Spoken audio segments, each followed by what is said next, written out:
I'm Rabbi Ammi Hirsch of the Stephen Wise Free Synagogue in New York, and you're listening to In These Times. We are in the midst of an important mayoral campaign in New York City, with local, national, and even international ramifications. Brad Lander is New York City's controller and a former three-term city councilman from Brooklyn's 39th district, who's running for the Democratic nomination for mayor of New York City. Controller Lander is also a dedicated Jew, steeped in the Reform movement. He grew up in St. Louis's congregation Sharei Emet, where he was active in the youth group. He taught Sunday school, attended a Union for Reform Judaism summer camp, and was a National Social Action Vice President of NIFTY, the Reform Youth Movement. I'm pleased that he reached out to me to participate in our Mayoral Forum to share his vision for New York City and to probe deeply into the issues that are important to Americans and American Jews.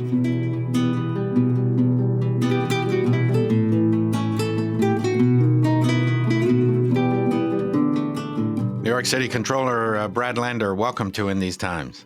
Thank you so much. Honored to be here. It's a pleasure to have you. We're in the midst of a pretty heated New York mayoral campaign. How goes the campaign from your perspective? I love being out there, honestly, every day. This morning, I was out in Bed-Stuy, and I talked to a woman who's on her way to take care of a 102-year-old patient she's been taking care of for 15 years, who she loves, but is worried that her family is just in it to try to get the value of her home when the woman dies, and she's trying to figure out, what do I do, controller? Or last week, I got to be the commencement speaker at CUNY's City College. And those kids are incredible. And just like 100 years ago when it was Jewish immigrant kids, now they're from all around the world. I love the city. And when its government is working well, good things can happen. I wish we were talking more about those kinds of issues on the campaign trail, because New Yorkers are hungry for a safer, a more affordable, a better run New York City. But I like being out there talking to them. And, the knife fighting of politics is what it is. You've been in public life for many, many years. What is it that draws people like you to want to be in public life, along with what you just described as the knife fighting in politics? Honestly, a lot of it for me is a deep Jewish upbringing and those values, both of tikkun olam, that you're assigned this responsibility to try to repair what's broken, and that everyone is created b'tselem Elohim, in God's image. I always found very motivating. And then you get to New York City. So, I'm from the Midwest. You get to New York City, and what an incredible place to be a Jew, and also to meet people from everywhere around the planet and think, what can this city do to make life like this actually work? Because when it's not working, people are really let down. If their public schools aren't good for their kids, they're heartbroken when they don't feel safe on the subway. This incredible thing we have isn't working. So when I got to New York, the job I first got was with a community development, affordable housing group called the Fifth Avenue Committee.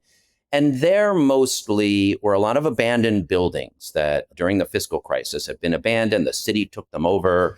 The city did a terrible job running them, and people were living in abominable conditions. And what they wanted to do was take over their buildings, get them fixed up, and have a safe and decent place to live. And I was 23, like, what did I know? But they saw in me somebody who could help and hired me to help make government work better for them. And that's what I learned how to do, how to help them get the financing and get the permits and work with government. And that meant these mostly, Black and Latino working class families, but it's a pretty diverse neighborhood, Park Slope and Gowanus and Red Hook near there. We were able to make huge change and help thousands of people stay in their homes and neighborhoods come back to life. And I fell in love with that, working together with people just like struggling to kind of gut out a decent life, seeing that New York City government, in partnership with nonprofits and people working on the ground, could be a vehicle for a common life together that would mean everybody had a decent home they could afford in a safe neighborhood with a good school for their kids. And I loved doing that. And I just got bit with that public service bug and have been working hard on it ever since. Do you think politics is a nastier business now than when you first entered? Oof. I mean, look, these are not good times. I mean, with Donald Trump sending the National Guard in LA and to these other cities and being so polarized and having our both our empathy so flattened, but also trust in government at such low levels, and in many cases deservedly so, because it's not actually delivering for people. Yeah, I think it's worse than when I got in. Now, way back when I was working at the Fifth Avenue Committee, I did have a contractor who was in cahoots with the council member at the time, Angel Rodriguez, come try to bribe me, basically. So it's been corrupt and dirty a long time, or parts of it have been corrupt and dirty a long time. But yes, I think these times are worse. I think the combination of Trumpism and political polarization and weakened trust in government make it worse. And certainly in New York City, add to that things the pandemic did to weaken trust, things that October 7th has done to weaken trust and make things worse. Yeah, whatever. I know we can do better. I wouldn't be running. There's a lot that's still inspiring, like the kids at the City College commencement I got to speak at last week. But yeah, I think it's worse than usual. What do you think are the key issues in this campaign? That is, the primaries are coming to an end in a couple of weeks. Yeah. And why do you think you're the best candidate to lead the city? My campaign mantra is I'm running to deliver a safer, more affordable, and better run New York City. I'll get to Trump in a minute, but I think those are the top three New York City issues. People don't feel safe in their neighborhoods and on the subway, and we've got to confront those issues. And I will end street homelessness for people with serious mental illness, keep Jesse Tisch on as police commissioner, and confront the public safety problems the city is facing. More affordable is obviously on so many people's minds. People can't afford the rent or imagine they'd be able to buy a home. My own kids, my youngest just graduated from college. They don't think they'd be able to buy a home in the city in the way that my wife and I were able to do when in 1996 we bought a co-op for $125,000. Cost of living, childcare, housing, just income's not keeping up with what it costs to live here. That's been my whole life's work from long before I was in public office. I know how to build and save affordable housing and how to help make the city more affordable. Better run is in, people don't sort of say it this way, but people are fed up with Eric Adams' corruption. They want to trust City Hall. They don't want someone who's got crony contractors and corrupt deputy mayors. And I got a 30-year track record of public integrity, cleaning up corruption and making government work for people. So safer, more affordable, and better run. Like what I have, I've got the progressive values that New Yorkers share and the management chops to make government work, to actually deliver on them.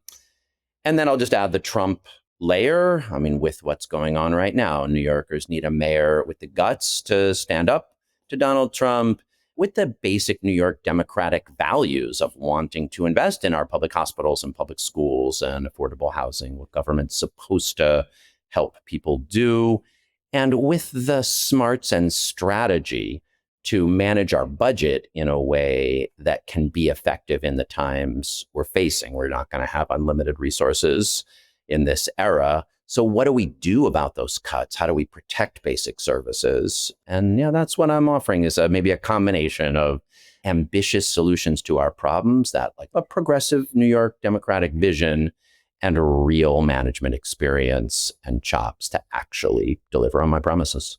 Can you expand on the threat that you see from Trumpism and the Trump administration and how it would affect the citizens of New York? The first cut they announced they were making was housing vouchers. And there's 8,000 New Yorkers that are going to lose the housing voucher that pays for their homes. And if we don't do something, they're going to be homeless. And that'll be 8,000 more homeless families. And it'll wind up costing New York City a lot more money, because having people in homeless shelters is way more expensive. That's just one small example. But the budget cuts to healthcare, to housing, to education are going to affect New Yorkers broadly. And you think these budget cuts are for the purposes of giving tax cuts to the wealthier Americans? Is that what the trade-off is? I mean, the bill that the House passed and that Trump is advocating, that's what it does. Yes, it imposes huge cuts to core services in healthcare, food stamps, housing, and it gives big tax breaks to the rich. Ironically, it gives big tax breaks to the rich more outside of New York than in New York, because the whole SALT cap issue is a little more complicated than I first thought. But yes, that is what it does. And whether that's because he wants to reward billionaire donors or just because he's got some idea that like Doge should slash government because Elon Musk thought it was a good idea, I can't really tell you. I can't see into Trump's head, obviously, but it is going to have real devastating impacts. You know, the New York Health and Hospitals gets a quarter of its budget from the federal government. New York City schools get $2 billion. You know, those 8,000 families are already, even without this budget, going to lose their housing vouchers. And then there's a whole set of things that are more about our values. I mean, Jews, immigrant New Yorkers. I went last Thursday with this great group, Immigrant Arc, to observe in immigration court at 290 Broadway. And the three families that I wound up accompanying had what happened to this kid, Dylan Contreras, this New York City school kid, who they say we're dropping your deportation case. That sounds good to you, except what it really means is they're then stripping you of your asylum application and making you subject to expedited removal. And everybody else that's had that happen has then immediately been picked up by ICE agents and arrested and started to be processed for deportation. So they're like, okay, controller, that just happened to this family. The first one was a 25-year-old dad with a 2-year-old kid. Second one was a couple. Third was a couple with 2 school kids. Can you walk with them out through the building? And they're probably going to be detained, but let's see what happens. And we got in the elevator shaking. And lo and behold, I don't know if because I had my NYPD detail with me or just because they knew who I was or if it was just, you know, whatever, something from above. But I was able to walk with each of those 3 families out of the building and get them to the subway where they could go reconnect with their families and in one case, their consulate. But, you know, this is the greatest immigrant city the world has ever known. And having federal agents and troops try to strip that from us, you know, of the 8 million New Yorkers, 40% are immigrants or foreign born. 50% live in mixed status households, including 1 million children. And a huge number of them will be subject to these wretched policies. What is your view on immigration? How do you make the distinction between immigrants who are going through a legal process and undocumented immigrants? And do you think there should be a distinction? And if so, how should the distinction be enforced? I mean, I will say, luckily, I'm not running to be, president or to set immigration policy. I think there's no doubt that the volumes of immigration that happened during the Biden administration have presented enormous challenges for the whole country and the city. And I think what I'm focused on is what New York City can do to give people, if you're here, like it's better if you're working than if you're not working. So you don't have to be in our shelter, and it's better to have your kids in our schools. So they're learning rather than not learning. There's some basic things New York City should do. Look, everyone is entitled under international law to a credible fear hearing. If you are here and you've applied for asylum, which is at least all those 3 families that I saw last Thursday, and most of the families we're talking about, you're entitled to a credible fear hearing. And if you don't have a credible fear of persecution, then your asylum case can be denied and sent back to where you were. It's only 20%-ish of those who get those hearings who are found to have it. But I don't want to be guessing between which 1 in 5 would be killed or imprisoned if they go back. That's what due process is about. And the fact that we can't deliver that quickly is not on these families. So we should fix that. And we should give people their credible fear hearings in an honest way that respects due process. Those who don't have a credible fear can be sent back. And those who do, we should welcome with open arms. We're very far from that. And that's not New York City policy, but that's how I view it. Are you worried that what's going on in Los Angeles could happen in New York? Yes, absolutely. I think it likely will. What would that mean? That there would be Marines on Fifth Avenue? Whether it's National Guard and or active duty Marines sent in. But yes, I mean, I think what it will look like is ratcheted up immigration enforcement targeted in immigrant communities. So not just people like I saw down at 290 Broadway, but extra aggressive actions in Corona or Elmhurst or, who knows where, some immigrant in the Bronx. There's plenty of immigrant families. That will ratchet up protests. And then, yes, I think he's likely to call the National Guard or active duty Marines and to provoke conflict. Trump's goal there is to make people afraid, but also to stoke conflict. And most of the protesters will be peaceful, nonviolent protesters walking through the streets saying, give people due process. But some will be agitators and will break property, will throw things at cops. And that will ratchet up levels of conflict, giving Trump more excuse to keep sending National Guard or Marines in hopes of showing scenes of lawlessness. And that's what's happening in Los Angeles. I guess I saw that, two of Eric Adams' deputies were out playing golf with Trump and maybe, but I think he'll do it here because, New York is a place he's very focused on. And I think he'll probably do it here while Eric Adams is mayor. And then I think he'll probably keep doing it. We'll see where we are. January is a long time from now, but the next mayor sure should be ready. And I'm getting ready. Part of why I've said, on the one hand, I want to keep Jessie Tisch as police commissioner. I believe she's built a lot of trust inside the NYPD and with New Yorkers. At the same time, I'm going to work hard to make sure that the NYPD does a good job of distinguishing between those folks who are engaged in genuinely nonviolent protest or civil disobedience and those who are agitators, and doesn't give an excuse, like those who are agitators, who are breaking the law, who are damaging property, threatening people's safety, should be arrested. But it's also a priority to enable peaceful nonviolent protest so that you're de-escalating, standing up against this authoritarian overreach, and not giving excuses for even more. You mentioned the police. You're from the progressive wing of the Democratic Party. I think you proudly describe yourself as a progressive. Part of that progressive wing called for, and I think still believes in, defunding the police. What's your view on that? Yeah, I've said this a lot on the campaign trail. And, I think progressives, myself included, were slow to respond to rising disorder coming out of the pandemic. And, what I want to do, we're supposed to have 35,000 officers on the street right now. We're about 1,500 below that, and the number's going down.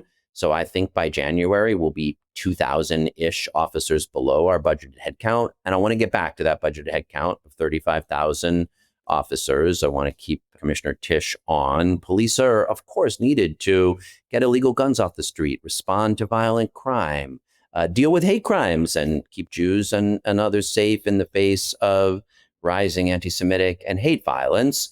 And also, no amount of policing is going to connect mentally ill homeless people to stable housing with services, which is what gets them off the subways and the stoops and sidewalks of our neighborhood. So I've got a detailed plan for ending street homelessness for people with serious mental illness, built on the model they're using in Houston and Denver and Salt Lake City, and that we actually used here to end veteran street homelessness 15 years ago. It's called Housing First. Rather than pushing people to go to shelter where they're often uncomfortable, you offer this set of folks direct placement in a supportive housing unit. And it works to keep them stably housed 70 to 90% of the time. So maybe you'd call that a both and strategy, policing for violent crime and thoughtful and strategic social services to solve some of the underlying problems that grow into danger if you don't solve them.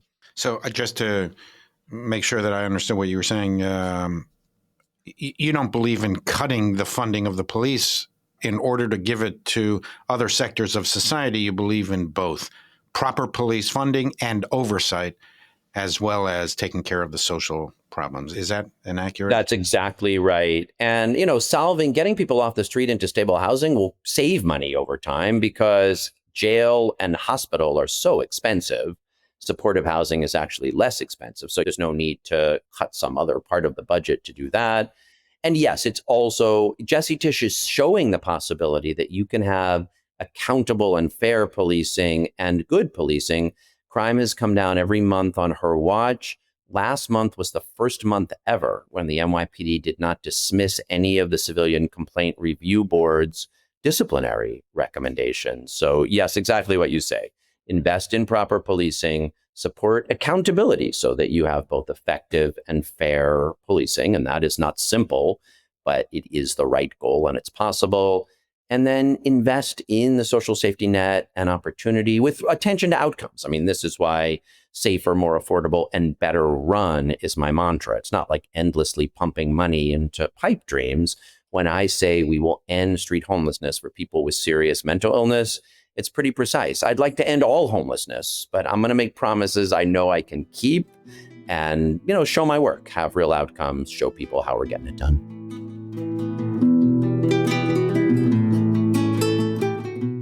Comptroller Lander, I'd like to ask you specifically about some of the Jewish issues that are prominent in the campaign. First of all, just for our listeners to understand more about your Jewish upbringing, as you know, I'm a Reform rabbi. This is a Reform synagogue. The plurality of American Jews are members of Reform synagogues, so you're in very hospitable terrain here. You've said on several occasions that you're so Jewish you almost became a rabbi or something like that. Oh, it's really true. Could you give us more background on that? Absolutely. So I grew up in St. Louis, Missouri, in a synagogue, that we called Sheremeth. I think you might pronounce it Sha'arei Emet, but Jeffrey Stiffman was the rabbi when I was a youngster. He's a close friend of mine. I remember him. Jim Bennett's the rabbi there now. Susan Talve officiated at my bar mitzvah, 7 months pregnant with her first kid. Is active in synagogue youth group, went to Jewish summer camp at the Union for Reform Judaism's camp outside of Indianapolis. In college, I was active at Hillel. I was the National Social Action Vice President for the Reform Jewish Youth Movement. I taught Sunday school and, Hebrew school and Jewish music. I was only a so-so song leader, but I was a great canoe instructor at Jewish summer camp. One of my big actions as the leader of the Reform Jewish Youth Movement was in 1987. We had the big March for Soviet Jewry on the Mall, and we helped lead the youth contingent for that. And we did a big economic justice kind of anti-hunger project. And that really is so much of what launched me into social justice work and then politics. Raising Jewish kids in this city has just been great. And I worry about them like every parent does, but they both are bar and bat mitzvah here. My daughter just graduated from University of Chicago. She was an intern at the Lower East Side Tenement Museum, and she just took a class of Yiddish in college. They love this city and its Jewish history. And I want every Jewish kid to be safe and nourished like they have been. And then all of that history is in the liberal Jewish space. When I ran for city council in 2009, it so happens that the council district that connects Park Slope and Cobble Hill includes a chunk of Borough Park. And so I had in the heat of politics introduction to ultra-Orthodox Jews, almost none of whom voted for me, but with whom I've developed very deep and lifelong ties, arguing a lot about Judaism. But I don't know, one of the people that's my favorite is Rabbi Alex Rappaport, who's the founder of the Masbia Soup Kitchen Network, these kosher soup kitchens. And now he invites me every year to make matzah in his backyard matzah bakery. And what an incredible blessing that is. Now, some of that's hard. I joke when I open events in ultra-Orthodox spaces, it's like such a wonderful thing to be with so many dear friends and cousins, none of whom vote for me. And those conflicts have always been challenging, and October 7th made them a lot more so. And my Israel politics, so early in this campaign, Jewish Insider, which is a conservative Jewish publication, dug up these letters that I wrote in 1990 when I was a college junior at the University of Chicago to my hometown Jewish paper, the St. Louis Jewish Light. And they had published cartoons depicting Palestinian leadership as rats, basically. And I wrote the editor saying, please don't do that. And I said, look, I said this in 1990, but it's true today.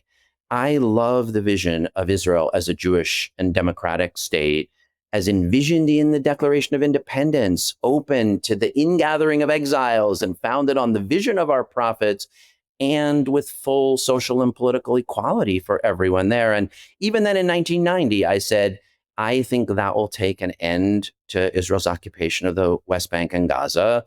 I say that not thinking you're going to support that on the editorial page of the St. Louis Jewish Light, but as someone who loves Israel and wants to see it thrive.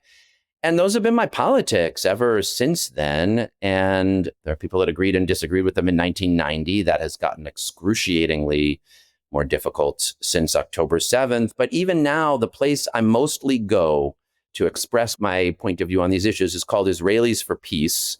They do a vigil in Union Square every Sunday at 5 p.m., calling for the release of the hostages, calling for a ceasefire and the end of the war and for humanitarian aid. We hold up pictures of the hostages and their families. We hold up pictures of kids in Gaza. And almost everyone who walks by yells at us, either from the right or the left. And I can't tell you, whatever, that's maybe the most politically popular position. But what I can tell you is I've had it for 30 years. To me, it's very Jewish. I talk to a lot of Jews who disagree and welcome the dialogue as grounded as we possibly can in our values and our collective safety. Do you remember where you were on October 7th when you first heard the news, and what was your reaction? So I was in Philadelphia for like a 1-day or 2-day kind of political conference, and I was headed that evening to a wedding, a Jewish wedding in upstate New York. And I woke up and just kind of opened my computer and started reading. And at first I couldn't believe it. Now we're sadly like steeped in it, but it took a while to like really fully comprehend how devastating it was. So I was like heartbroken and bereft, and I knew instantly how bad it was going to be politically. I have to say, unfortunately, I was so angry the next day when there was that rally in Times Square, but I knew even on Saturday that the politics were going to be terrible. Help us out on that, because I can talk personally, and from what I gather from my conversations with hundreds of people who I interact with all the time, the immediate protests against Israel, even before Israel began to respond militarily, they were still fighting off terrorists inside Israel's border. That did take us by surprise. It took me by surprise, the vehemence of that and the immediacy of that. And I think you're saying it didn't really take you that much by surprise. Help us figure that out. Why is that so? I guess I just thought, unfortunately, two things were likely. One, I live broadly on the political left. My coalition is left and center. I'm controller because people who voted either for Maya Wiley or for Catherine Garcia for mayor voted for me for controller. So I know people both in more progressive and more liberal or moderate spaces. But I see the left enough to know that people were instantly going to be blaming Israel, basically, and how horrible that would feel to other progressives who care about the human rights of Palestinians, but at that moment were devastated and just needed people to say, hey, Israeli Jews are human beings, and this is a hideous terrorist attack. Just say that. But I unfortunately knew that was, it only took 24 hours for it to happen, but I just sadly was not surprised by it. And then also, I thought it was pretty likely that Netanyahu would hugely overreact, and that the space that there could have hopefully been, because there was always going to be that kind of leftist anti-Israel thing. But I do think there was a period when there might have been more solidarity from around the world if there could have been a way of responding to Hamas that didn't cause so much devastation. And I just thought both things would happen. I thought the leftist response would be bad and rip the left apart and make me angry. And I thought Netanyahu would do more or less what he's done. And I really wish I had been wrong on both counts, but I was not surprised by either. So you weren't particularly surprised, I would gather. I would extend by that on some of the university campuses that we saw in the immediate protests that arose. Were you surprised by the response of the administrators of some of these universities, some of which are in New York and are considered among the elite institutions of higher learning in the world? I hoped they would do better, I guess. I'm not sure what my expectations were. It does feel like there was such, and some campuses have found ways, feels like what they did at Dartmouth. I don't know. I looked a few places that it seemed like they were able to walk this line right, to keep Jews safe, to provide opportunities for people to have free speech. And my daughter's at University of Chicago. That's a place where even the progressives value the free speech traditions. And so I hoped for better. If those administrators had figured out how to do better, maybe things could have gone differently here. Can I ask you about some of the response in the Democratic Party, in particular on the left of the Democratic Party? There's been some disillusionment in the Jewish community amongst liberal American Jews who have supported the Democratic Party for their entire lives. Really, at least 2/3 of American Jews have supported the Democrats in every way, voting for them as well as financial support since the end of World War II, since the days of FDR. I think it's fair to say that you're a progressive Zionist. Yes. Are you concerned about the anti-Zionism in the progressive left? Yes. I mean, I'm concerned about the future of liberal Judaism in general. I got to be honest. I feel like this has just been devastating. And I call myself a progressive or a liberal Zionist. I'm inspired by, I believe in the vision of Israel as a Jewish and democratic state. Now, I'm fiercely critical of this government and of the occupation and even of the way it has prosecuted and is prosecuting the war. But first, I want our kids, our young people, to believe in that vision. And I'm worried that right now that's hard for them to do. It's on us to show them that vision, in my opinion. And then it's incumbent on people to make the humanity of their politics clear. I support, the two-state solution, the end of the occupation, a free and independent Palestine alongside a safe and secure Israel. But obviously, when shouting free Palestine is what that killer in Washington and the flamethrower in Boulder do, it's incumbent on people to present a politics. You can stand up for Palestinian human rights without killing or attacking Jews. And this is a time when it's important for people to be thoughtful in their politics, wherever they are. And it's not a good time for thoughtfulness. And I'm worried about what that does in so many ways. I'm worried what that does for progressive politics, for people that are genuinely want to protect human rights for everyone and have to reckon with what's going on in Gaza, but also reckon with the rise in antisemitism. I want our institutions of liberal higher education to thrive, and I'm worried about them. And I'm worried for our democracy because on the one hand, Jews don't feel safe and many feel frustrated with the Democratic Party. But on the other hand, Donald Trump is weaponizing anti-Semitism against institutions that have been critical for Jewish thriving, like higher education and due process and liberal democracy. And that's bad for everyone. And in my opinion, very bad for Jews. I have two more questions just to wrap the issue of anti-Semitism. I don't remember a time when Jews in America have been so fearful, including Jews in New York, from physical assault, but also intellectual and job-related biases and so on. Is that your understanding and your experience as well? And two, what would you do as mayor that is not being done now? It's definitely true. I mean, I haven't seen Jews feeling so afraid in all these ways. And you're right. Some of it is, after DC and Boulder, you go to a Jewish communal event and you're just looking over your shoulder. You're like physically anxious. And some of it is in the rhetoric and the language because, maybe we could have been having a conversation about what people mean by globalize the intifada, but it's impossible for me and others not to hear that as like it's open season on Jews. So yes, I mean, people are feeling that fear and I'm feeling that fear. What I would do, I've got a really comprehensive and detailed plan for responding to anti-Semitism and hate crimes with more resources to the NYPD Hate Crimes Task Force and the Mayor's Office of Hate Crimes. If you want a police car outside your synagogue on Shabbos, it should be easy to get.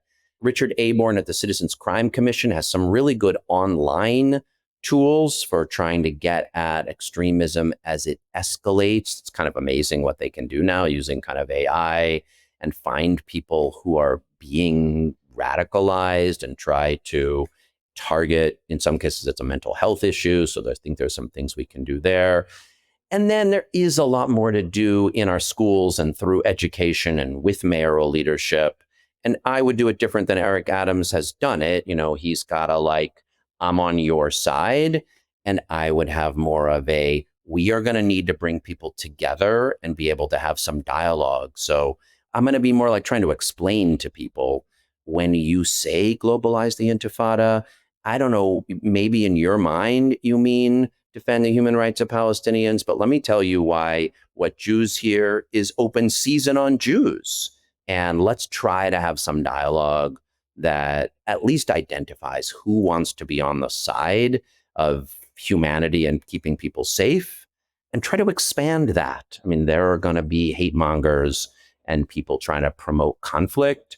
But I think in addition to providing basic law enforcement and safety, a part of the job of the mayor is modeling a dialogue that emphasizes that B'Tselem Elohim, that let's be more human to each other idea. There is some kind of accusation that as controller, you instituted a policy of disinvestment from Israeli corporations or Israel bonds or so on. Is that true?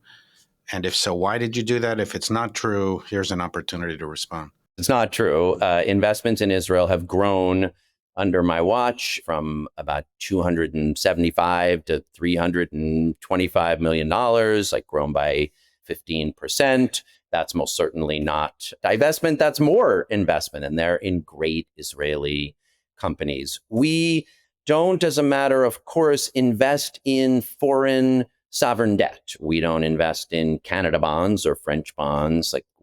So we're not holders of Israel bonds, but we're invested in many Israeli companies through equities investments, through real estate, through private equity, through private credit. I'm proud of those investments. I have always opposed BDS, and I always will. My last question to you is, do you have a final message to the American Jewish community, the New York community, and all of our listeners on the eve of a very important New York mayoral primary? First, I want to thank you for giving me this opportunity and for providing the leadership that you have been providing. I mean, I love this city, and I love what the city has been for Jewish New Yorkers. I think that's a model of what it can be for all New Yorkers. We're not always going to agree with each other. It's a city with a lot of profound differences. I joke that I think Jews have been having many of the same arguments for 2,600 years since the first exile in Babylon, when some Jews were like, let's get back to Judea. And others were saying, hey, have you seen they got nightclubs and libraries here? Let's check them out. And, in some ways that more particularist, strand and that more universalist strand have been arguing with each other Talmudically for across the generations. And I feel very strongly about, I'm a more universal, more liberal point of view on those things, but I love the debates and the arguments. I want us to be able to have them safely. For that to happen, you need a safer, more affordable, and better run city. You need a mayor who will make government work effectively to deliver for you. That's what I've been doing my whole career. That's what I can do if you rank me first on June 24th. And I'm really grateful for the opportunity to put myself out there. And thank you for the conversation. Controller Brad Lander, good luck on the remainder of the campaign. And thank you for giving us this time. And I look forward to conversing with you many more times down the road. Thank you, Ammi.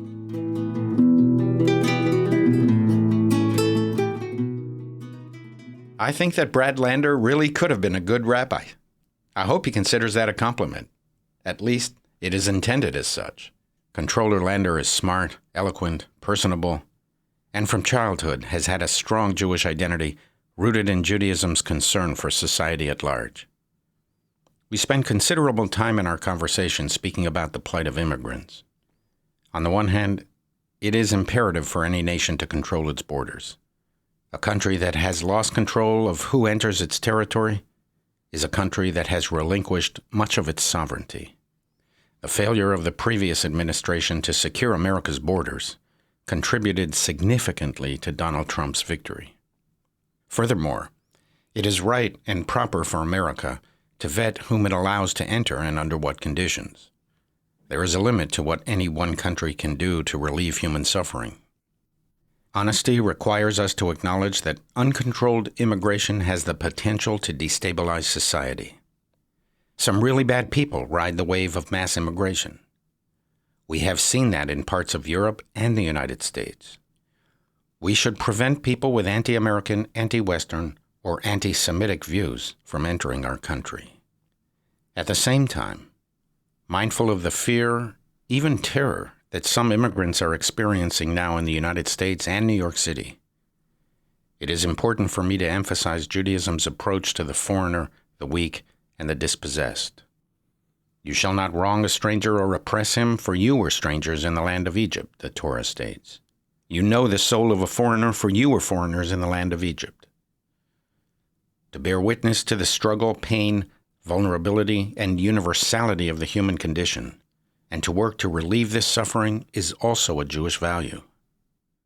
I am not opposed to reasonable restrictions on immigration, but we must cease this callous cacophony of contempt, its intention or effect to dehumanize immigrants and desensitize us. Try to step into the shoes of the dispossessed. To step into the other's shoes is the beginning of morality and the first step of compassion. Try to feel the desperation. It should be familiar to Jews. We don't have to go all the way back to Egypt. Just think back 2 or 3 or 4 generations. We Jews were those people, the wretched refuse that no one wanted. The world shut its doors to us, too. Still living among us are survivors of the Great Inferno. Do not allow the 3 generations since to dim your memory or dull your moral sensitivity. Several years ago, I met one remarkable Afghani refugee in Salonika, Greece, who reminded me that the difference between us is that he was born in Afghanistan and I was not. Most American Jews live here because of a decision of an ancestor who, whether by foresight or fortune, decided to leave before the gates of hell bolted shut. Were it not for that decision, we would not be alive. We would never have been born. Many of our ancestors who disembarked on Ellis Island could not speak English. Had that been a condition of immigration, we would not likely be Americans or even alive. The very arguments voiced against immigrants today were used against us yesterday. As we enter this intense and historic election season in New York City, bear in mind Judaism's values. Judaism is for freedom, the expansion of human liberties. We despise racism, misogyny, xenophobia, intolerance, and hatred.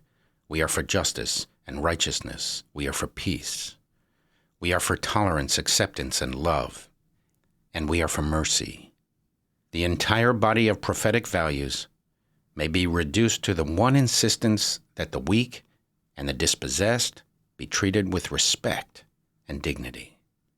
Early in the book of Genesis, the Bible describes the murder of Abel by his brother Cain. Am I my brother's keeper? Cain asks. His question was sincere. How was he to know? Who taught him morality, to respect the life and dignity of his brother? Humanity had just begun. These were the only 2 brothers on earth.